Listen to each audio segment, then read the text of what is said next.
What's up everybody, I'm Seth Fowler and today I'm reviewing the brand new Nike Air Max 270.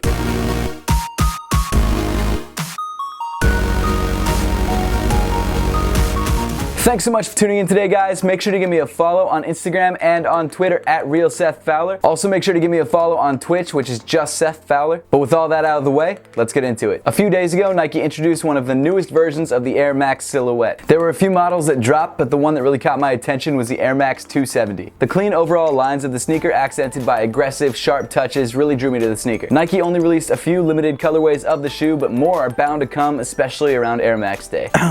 My birthday, too. And also, but let's be honest, it's still all about that purple and gold at the end of the day. But with all of that out of the way, let's get right into the sneaker. Here it is, the Nike Air Max 270.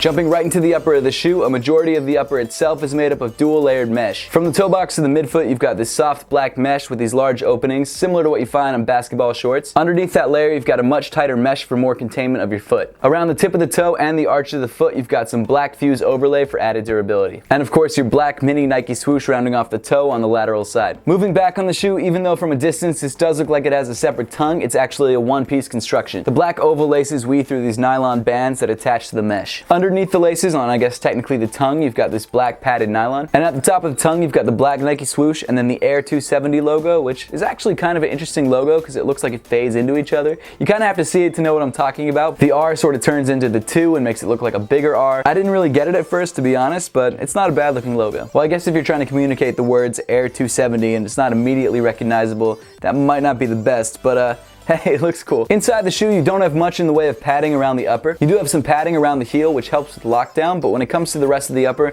it's kind of just straight mesh on your foot. One thing that's important to note about this shoe is that this is actually the first Air Max that wasn't specifically made for performance. This is purely a lifestyle sneaker, so don't go running marathons in this thing. You can probably wear it to the gym, you can probably run on the treadmill for a bit, but it's not really for anything too performance heavy. Rounding off the inside of the shoe, you've got this black, actually really comfortable insole, which I really like. The heel of the insole has Air Max branding in blue. As for fit, I'd say this shoe fit me true to size. It definitely seems to run a little bit narrow, so if you have wider feet, maybe go up half a size. I've read on a couple blogs and on Twitter that some people feel like they should have gone down half a size in the shoe, but for me personally, I felt like that would have been a little too tight for me, and I was really happy with the way it fit true to size. But because this shoe is a one-piece construction, I think it's important to get your right size because you can't really adjust the tongue for fit after the fact. So as I always suggest, if you have a chance to try on a pair of the 270s before you buy them, make sure to do that to make sure the sizing is right for you. Moving back on the shoe to the midfoot, you get a larger Nike swoosh, and then running from the midfoot to the heel of the shoe, you get this black nylon panel. On the heel of the shoe, this nylon panel has the Air logo surrounded by this plush, or I guess bubbly feeling material. That's obviously supposed to represent the Air unit, which I think is actually kind of a cool touch. Moving down the shoe, you've got this super glossy, semi-translucent heel cup. On this particular colorway, the heel cup starts black and sort of fades into the same blue that you have on the Air unit. And rounding off the heel cup, you've got 270 embossed into the back of it. At first glance, it kind of looks like the heel cup and the Air unit are one piece, but when you actually touch the shoe, you can feel the difference in material. The heel cup is obviously very stiff for support, and the Air unit is obviously very soft to allow for some springiness. That sort of faded color transition, though, does look really good. The midsole is by far the best part of this shoe. The most eye-catching feature of the Air Max 270 is this 270-degree visible Air Max bubble. Apparently, this is the tallest Air unit they've ever put in the back of an Air Max. I think it's something like an inch or an inch and a quarter tall, which is actually pretty insane. It's actually really soft and really flexible too, so when you stand on your heel or come down on a heel strike, you really feel how cushioned it is. And guys, it genuinely does feel really great. It's kind of interesting though, when you look at the bottom of the shoe, the Air unit is actually only on the outside of the heel. You definitely feel that when it's on foot, but it doesn't feel bad. It feels more like it's cupping your heel, which I really like. If I had to compare the feel of this Air unit to something on the market,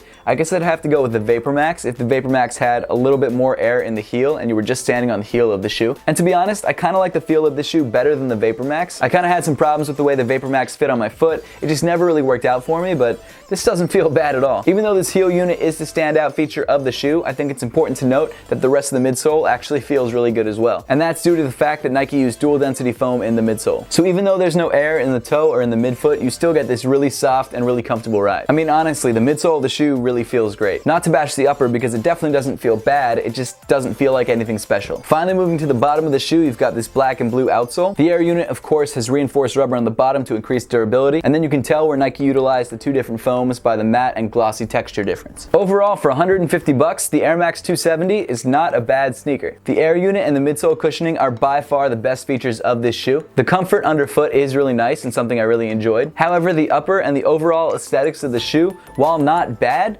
are not really anything special. I guess visually for me it's just the fact that the upper is all one color and it's kind of plain. I definitely like the crazy white and blue version that's dropping on Air Max Day a lot more. I mean, with that being said though, it is actually a really nice sneaker, and if you are looking to pick up a pair, I don't think you're really gonna go wrong. Now that we've got the review out of the way, let's put these guys on feet and see how they look.